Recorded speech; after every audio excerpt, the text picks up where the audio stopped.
Like, what you be doing in your life, twin? Like every moment you spiral, every moment you tend to coerce, you know? People tend to think you're in cahoots with other beings, right? Like, what's the vibe of your life? What are you trying to pervade and perceive with this shit, you know? Because not every fucking day you gotta be an intellectual, you gotta be on some philosophy shit, you gotta be on some psychology shit. You gotta say big words 24/7. Some, what the hell? Y'all see that? Y'all see it? Oh, it's one of them little seed things, you know? But anyway, it matter. Oh, what the hell is that, a lizard? Tight shit. But anyway, we're getting distracted. I was saying, like, what's the vibe of your life? Yeah.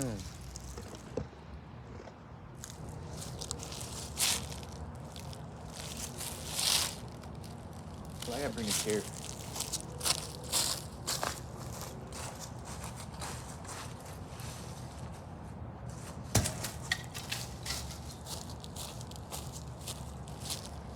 Very convenient.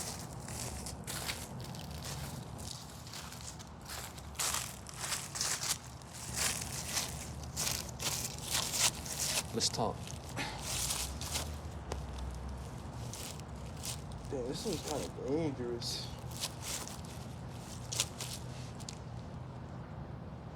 How them podcasts be saying like this, or it's like, nah, I can't do that. It's not what you think. It's just not comfortable. Okay, so anyway, back to the so-called yap sets we do every day. You know, the little updates we do in everybody's particular lives. Would you like a everlasting moment, or a moment you know won't last, but it's the greatest feeling? Because compared to the two, you can have an everlasting moment that feels semi-good, and it accumulates over time to the point where it's to the comparison of the moment that never lasts, but it feels the greatest. So it's basically a everlasting medium high, or a high that is just so profound that you cannot explain it, but it never stays. Right? What would be a great comparison, right? I should call it like flavor fatigue. One of your semi-okay favorite food that you can eat almost every occasion and won't get sick of it, or a once-in-a-lifetime food that you love to eat, but you know it's in a small serving, but every bite counts, so you savor it. You know we got all different type of taste buds on our tongue, right? Like I think the tip of your tongue is supposed to be like for sweet stuff, and then like the middle is like for sour and salty stuff, and then the back is just for any. I might gotta flip, but anyway. Get kind of windy. Hold on. What do you call it? You know, like we're in a point of our lives where you're figuring it out. You gotta figure it out, or you're not trying to do anything. You just want to exist. You want to exist in every moment, but you know time is creeping up on you. Father Time catches up to everybody. Shit, even LeBron. Father Time catches up with everybody, right? But I knew Father Time. I always wanted to stay in. I think I had the recollection that I never wanted to age. And I don't know Peter Pan shit, but like, I never wanted the responsibilities of what these adults have for no meaning, cause, right? There's two reasons why we do the things that we do, right? For yourself and for others, right? And then if you take that off, the other reasons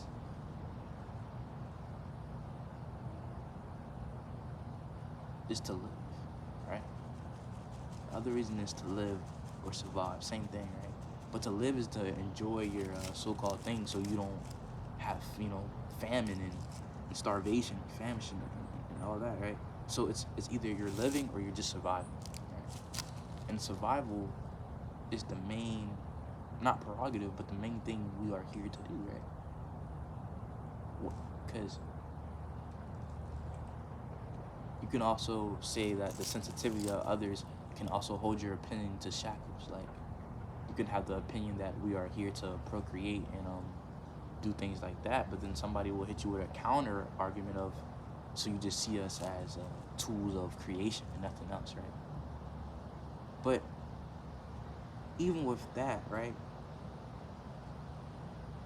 it comes at a point in time where I'm like, you'd rather be known for accolades and so-called working, so you'd rather be a slave, but you get little good kudos here and there. You're not getting physically lashed anymore, but you're mentally and physically a slave because you want to, what is it, understand.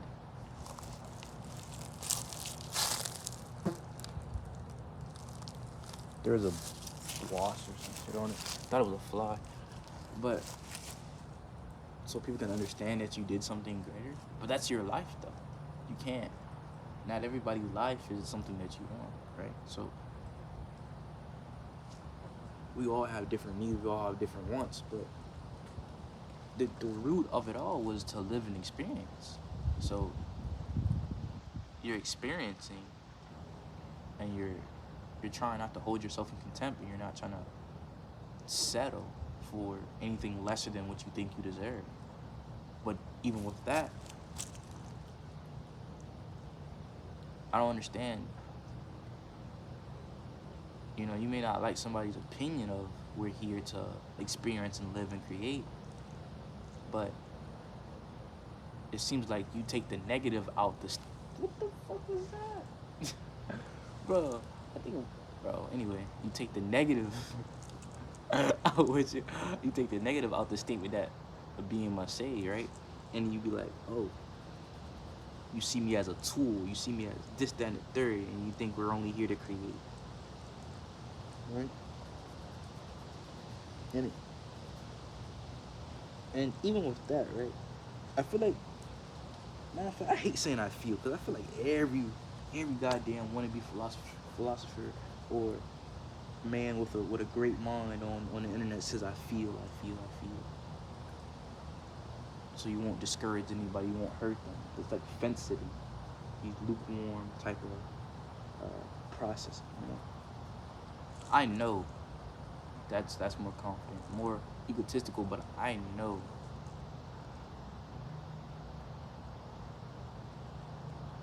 we only get mad at a statement that is harshly true because you didn't lay down the pillows for my fall. You let the realization that what I said was true, and you let me hit hard. Instead of softening the landing by putting these hampers, these obstructions for my opinion. Everybody has a right to their own opinion, right? But I feel like we have no rights. The rights are on a piece of paper. It's a so-called fate, But who am I to say that? Because I get to live and eat, even though I'm not going to be here for long, I get to live and eat and learn. When there's a point in time when people that look like me couldn't even have an opinion, not even know what that word means, not even be able to read or spell or do anything. It wasn't even treated like second classes, and more like wouldn't even say a companion, more of an animal, because we was already property. It was already so-called slaves, mentally and physically. But the act of fear, damn, am I tweeting? This is getting dark.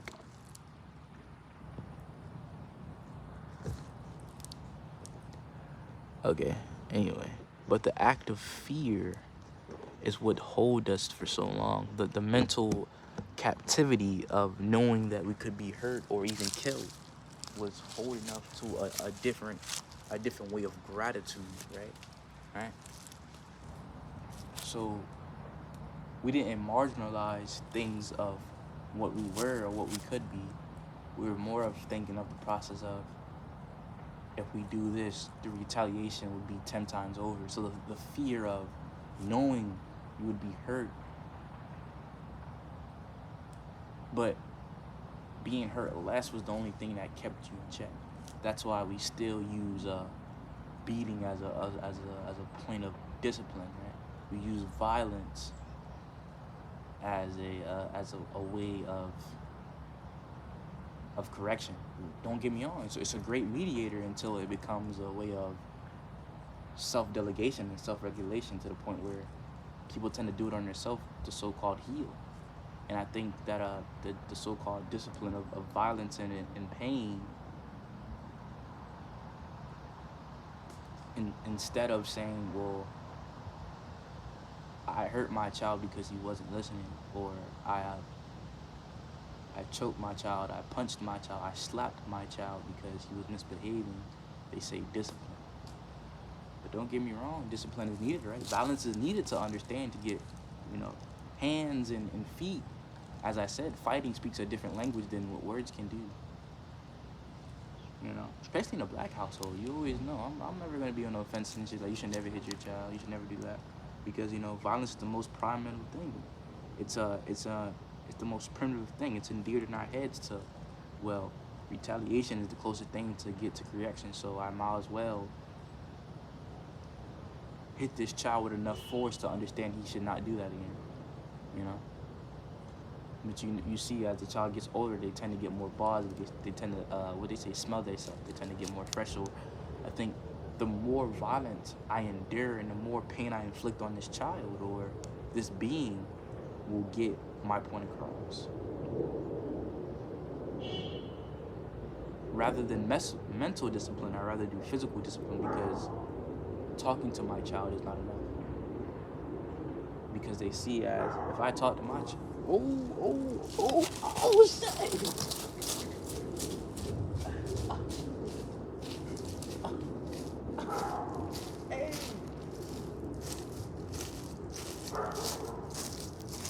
That was a big ass beast, man.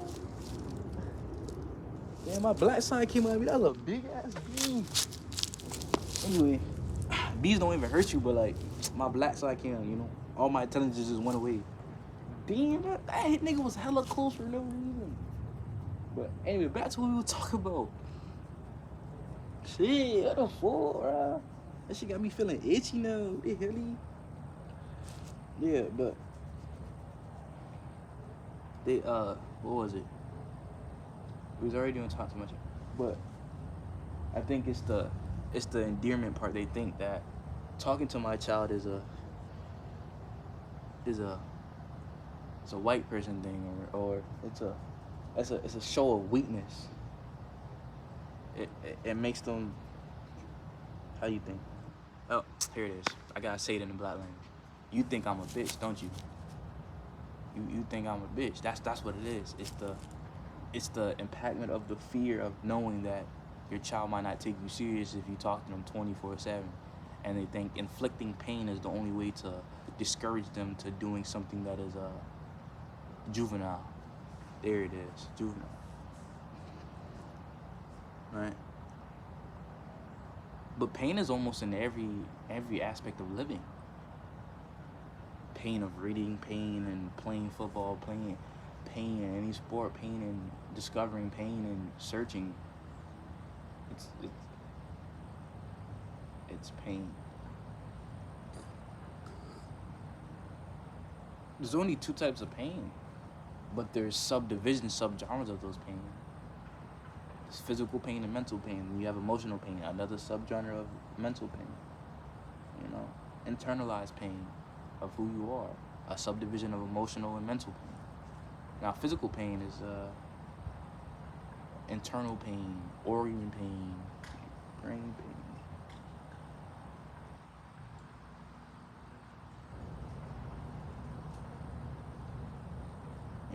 There's always if you can call it a subdivision of pain, I feel like pain is just 100% physical, but mental anguish.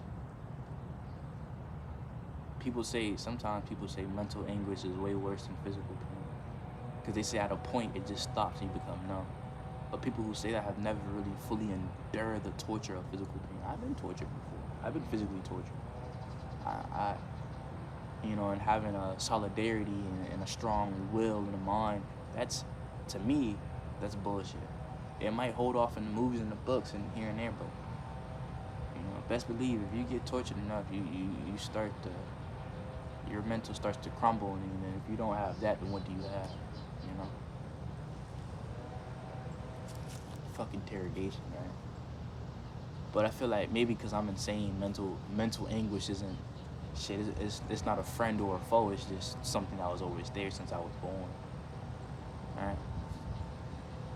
But everybody wants to be their main character. Everybody wants to be different. Everybody handles their things in different ways. So the way you see it, it's either you're scared of physical pain, and you tend to seek shelter,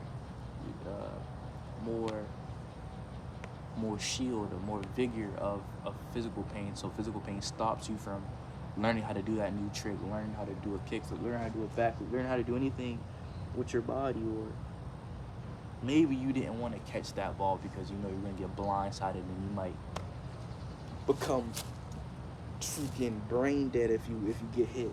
So the fear of what's to come really holds up to a different standard more than mental anguish, or the fear of not being enough, the fear of failure.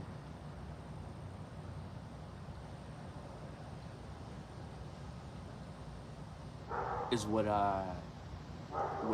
semi holds me back. The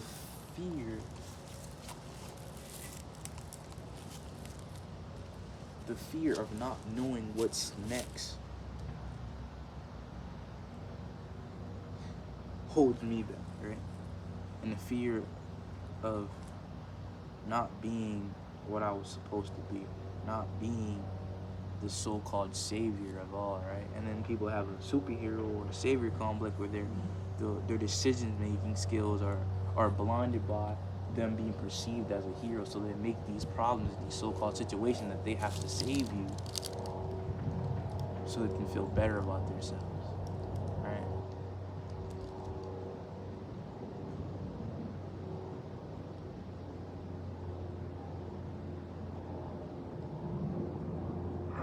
Redemption and forgiveness. Is that able for anybody? Is redemption clarified?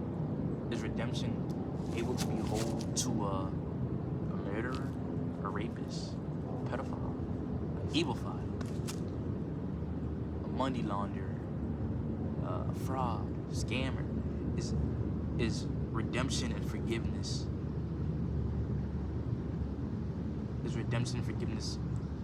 able for anybody, or only for certain individuals?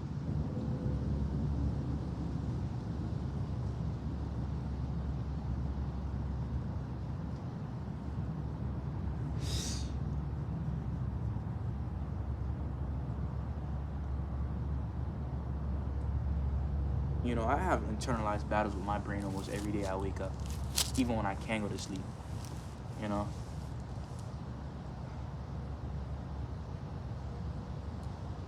And the internalized battles is not for greatness or for health or the wealth that I want to cultivate. It's the battles of, am I allowed to live knowing I don't contribute to shit? Am I allowed to so-called live knowing I might just be the average Joe once again?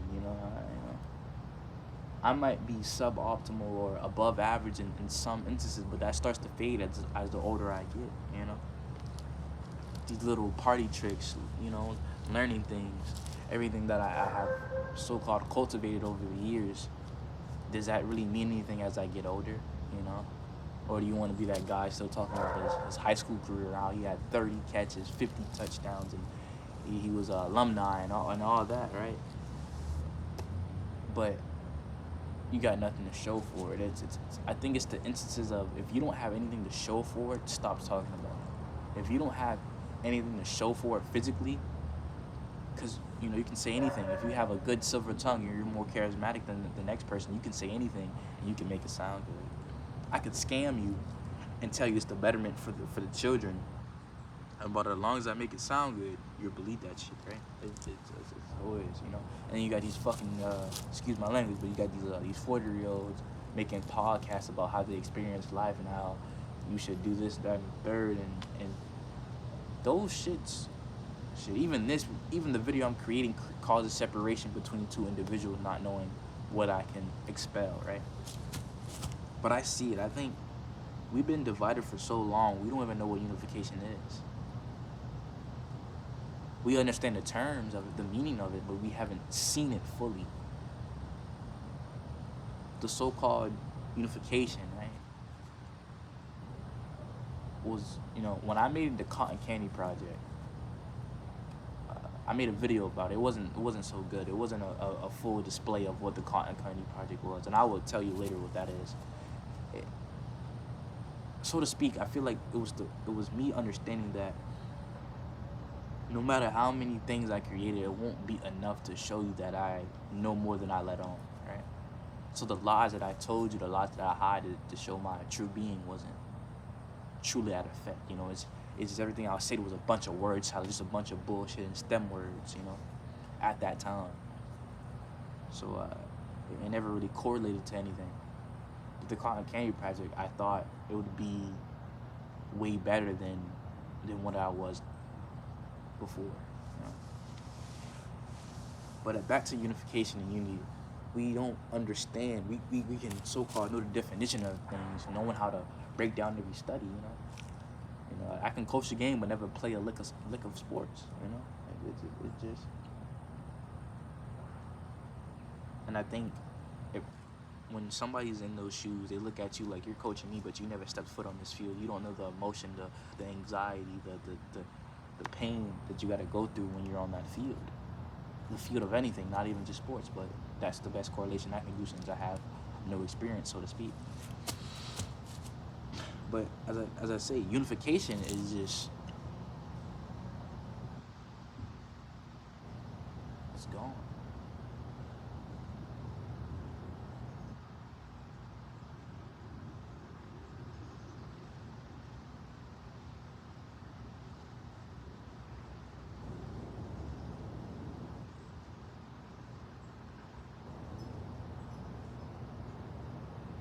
It's gone.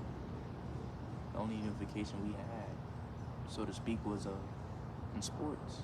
But even then, players tend to take their heads off of their own teammates. So unification is a false reality that we don't have, that we should have had.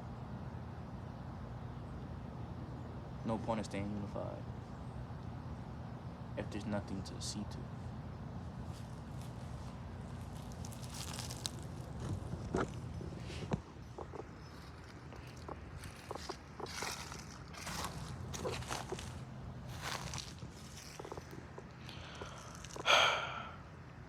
I don't know, man. The standards that we hold are no longer here, so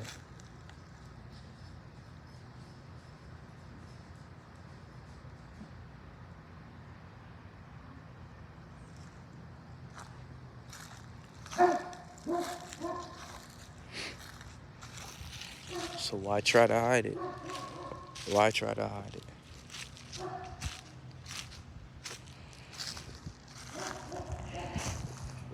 But yeah, it was great talking to you again, man. But I'll see you when I see you.